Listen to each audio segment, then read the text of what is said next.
धम्मपद चित्तवग्गो पद 1. फंदनं चपलं चित्तं दुरखं दुन्निवारयं उजुं करोति मेधावी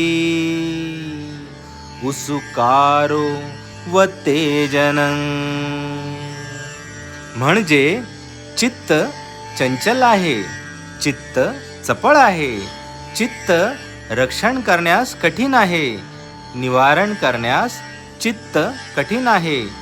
बुद्धिमान पुरुष आपल्या चित्ताला अशा प्रकारे सरळ करतो की जसा बाण तयार करणारा बाणाला सरळ करतो.